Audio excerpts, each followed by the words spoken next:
Le 27 avril 2011, moins d'un mois avant la dévastatrice tornade de Joplin, les petites villes de Ruth et Arab en Alabama ont été frappées par un EF4.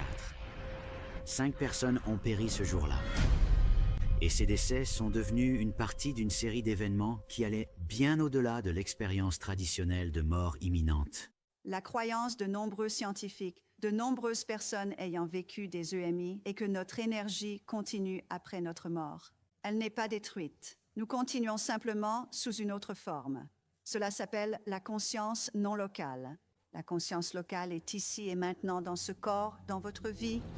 Une petite fille nommée Ari Hallmark affirme avoir vécu de telles expériences. Elle a une flamme et elle est partie. Mais ce qui rend son cas unique, c'est que ces expériences ont commencé 6 mois avant la tempête. Environ 6 mois avant l'arrivée de la tornade, Ari est venue à l'école et elle était très bouleversée. Elle avait fait un rêve que sa maman et son papa étaient décédés. J'ai commencé à faire de très mauvais rêves qu'ils allaient mourir et cela m'a fait pleurer à l'école et tout ça.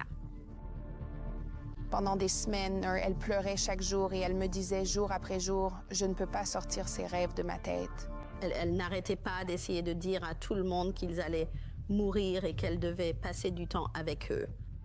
Elle l'a dit aux enseignants, elle l'a dit à sa maman et à son papa, elle l'a dit au directeur, elle l'a dit à son conseiller. Et ils lui ont tous dit non, cela n'arriverait pas. Et si un parent mourait, l'autre s'occuperait d'elle et elle ne voulait pas céder. Elle disait « mais les deux vont mourir ». J'ai entendu parler d'une expérience d'un jeune enfant qui avait une prémonition que ses parents allaient mourir quelques mois avant que l'événement ne se produise réellement. Et l'enfant continuait à faire des rêves à ce sujet et à en parler aux parents. Est-ce une prémonition ou l'anxiété de l'enfant? Vous savez, souvent, les enfants rêvent que leurs parents vont mourir. C'est à cause de l'anxiété. Mais la nature d'une prémonition ou d'un rêve intuitif est qu'il peut être très clair, très net, presque un sentiment détaché qui est associé à une intuition précise. Pendant 6 mois, tout le monde a rassuré Ari que ses rêves ne se réaliseraient pas. Mais ensuite, ils se sont réalisés. La rotation a été repérée. Il pourrait y avoir une tornade à tout moment, alors mettez-vous à l'abri. Toute cette ligne va frapper Huntsville et Birmingham très fort. J'étais à l'école. Il disait « Nous avons un temps très mauvais et nous devons rentrer à la maison. » Alors ma maman et mon papa voulaient toujours être les premiers en ligne pour venir me chercher. Donc j'étais l'une des premières personnes à rentrer à la maison.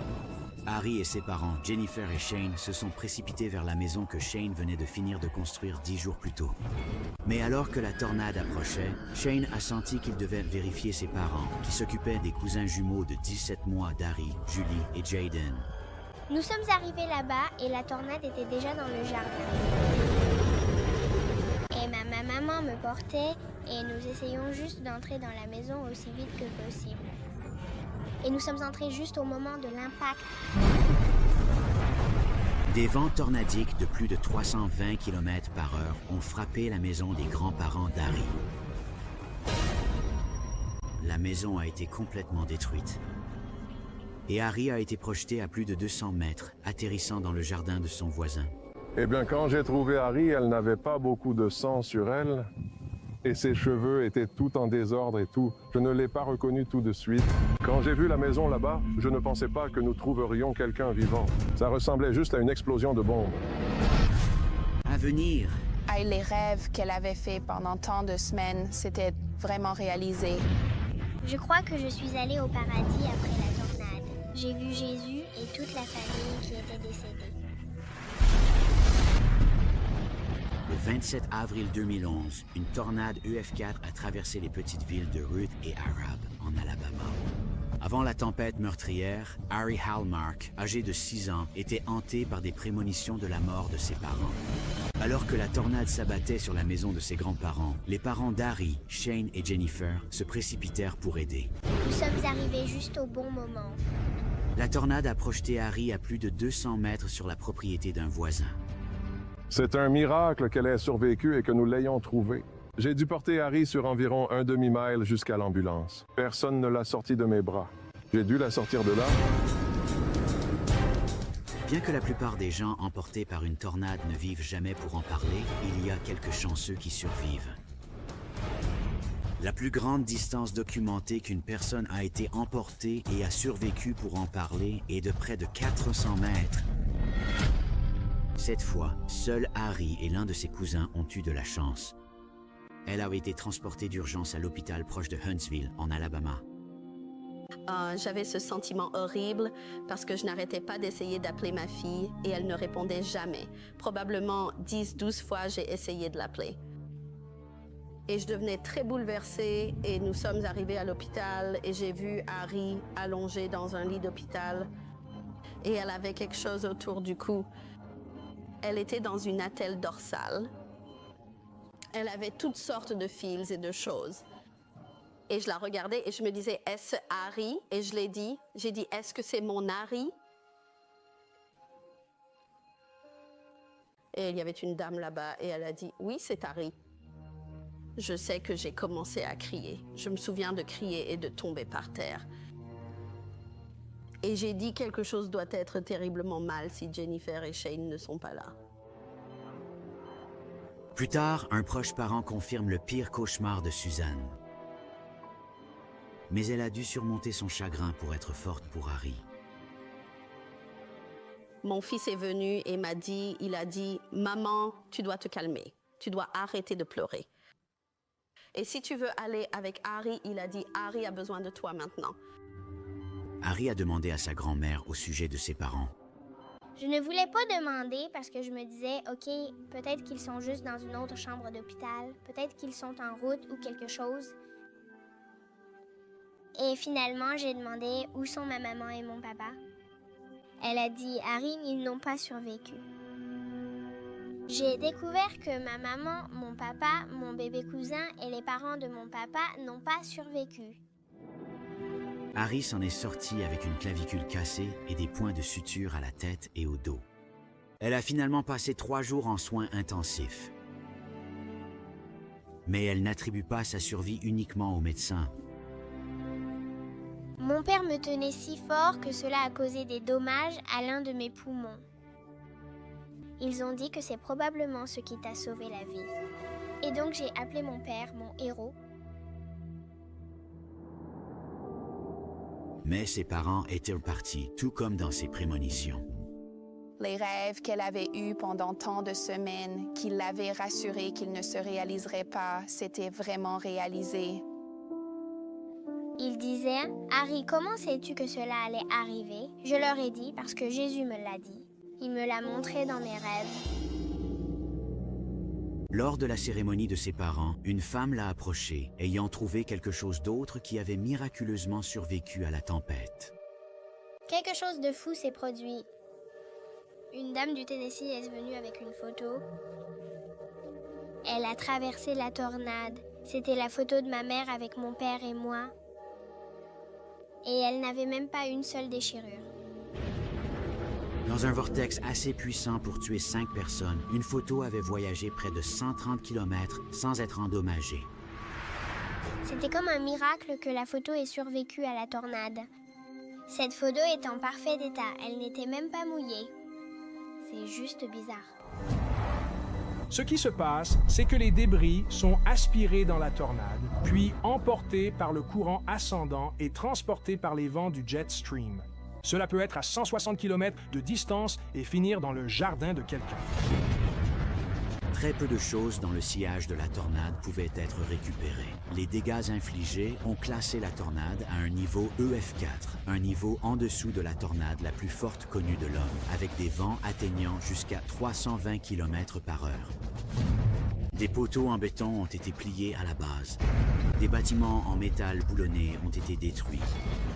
Une route de 25 km a été ravagée. Du moins, c'est ce qui est enregistré par les scientifiques. Dans un dernier événement étrange, la jeune Harry décrit avoir pris un tout autre chemin à l'intérieur de la tornade. Je crois que je suis allée au paradis après la tornade. Est-il possible qu'elle ait vécu un miracle au cœur de la tempête, entrant dans un autre royaume ou dimension? Ou vivait-elle une expérience de mort imminente? Je crois absolument qu'Harry est allé au paradis. Que s'est-il vraiment passé pour Harry Hallmark ce jour tragique?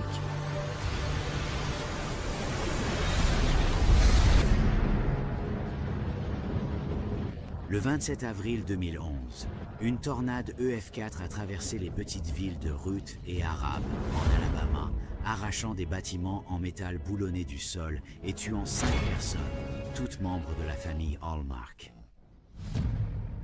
Harry Hallmark, âgé de 6 ans, a été projeté à plus de 400 mètres dans le vortex de la tornade et en est sorti relativement indemne, croyant qu'elle était allée quelque part d'inhabituel ce jour-là. Je crois que je suis allée au paradis après la tornade. Harry, tu me dis que tu as parlé à un ange ce jour-là? Oui. OK. Sa grand-mère m'a appelée pour essayer d'aider Harry à traverser le traumatisme qu'elle avait vécu. J'ai travaillé avec des enfants en deuil et je ne suis ni son conseiller ni son thérapeute. Je suis une amie, je suis une bonne écoute. Je ne connais pas ton ange. Et elle est vraiment grande et elle a de longs cheveux blonds et bouclés. Où étais-tu en premier? Quand je suis allée au ciel. T'a-t-elle surprise? Elle t'a surprise? Oui. Environ 11% des personnes disant avoir vécu une expérience de mort imminente affirment être entrées dans un autre royaume ou une autre dimension. Il y a une question intéressante de savoir si une personne doit réellement être en train de mourir pour vivre une UMI. D'après mon expérience avec les patients, ce n'est pas nécessaire. Ils doivent vivre une sorte d'expérience traumatisante.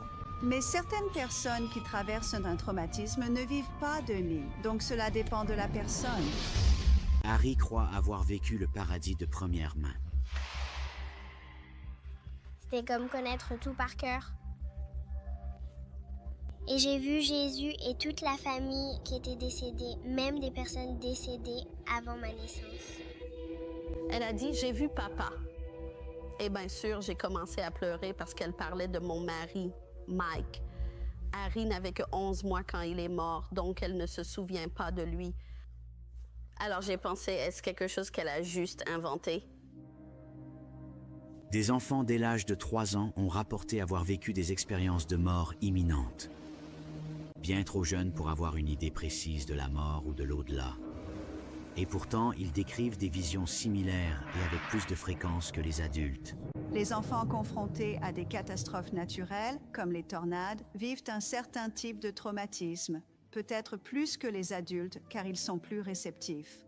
Ils n'ont pas encore appris à être défensifs ou sur leur garde, et donc ils peuvent être ouverts à des expériences d'anges, d'intuition, de vision et de conseils.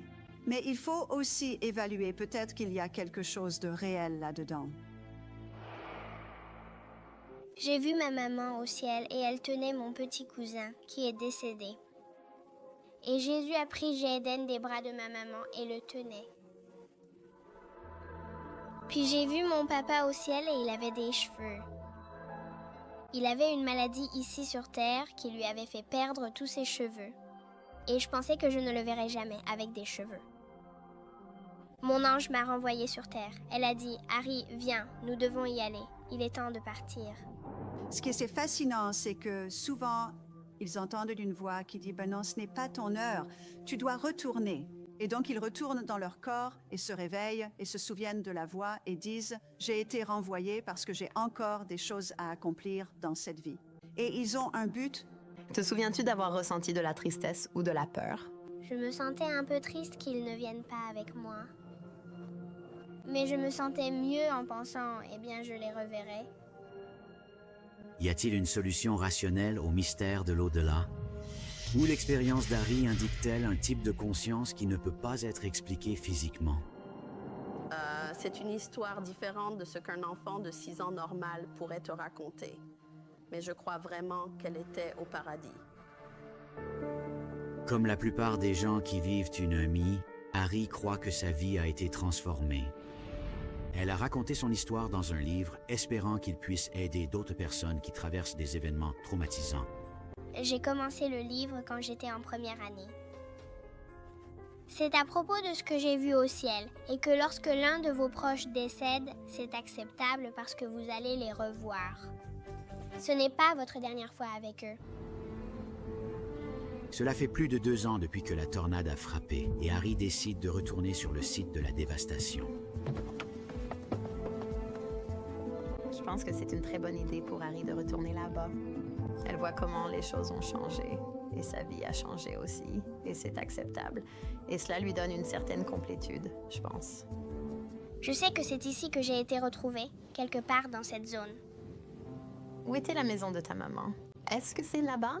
Oui, c'est à environ 200 mètres d'ici. La vérité sur l'endroit où se trouvait Harry ce jour tragique ne sera peut-être jamais expliquée scientifiquement, mais pour Harry, elle a trouvé la réponse dont elle a besoin pour avancer. La tornade ne définit pas qui elle est, mais c'est une partie de sa vie. C'est vraiment difficile pour moi d'imaginer que tu étais là-bas et que cette tornade t'a emporté dans les airs jusqu'à là-bas. Des années plus tard, un morceau du passé d'Harry réapparaît. Oh, il y a quelque chose. Qu'est-ce que c'est? Un ornement. Oui. Oh, un ornement de Noël? Tiens-le bien. Il n'est pas cassé. C'est un joli trésor. Je suis sûre que c'était ta maman. Dieu sait comment faire ces choses, juste quand nous en avons besoin. Nous devrons le mettre sur le sapin de Noël cette année. Tout peut changer totalement en une journée. Et je crois que Dieu m'a aidé à survivre à la tornade pour dire aux gens que s'ils ont traversé ce que j'ai traversé, c'est acceptable. Parce que vous allez les revoir. Cela peut prendre un certain temps avant de les revoir, mais vous finirez par les revoir.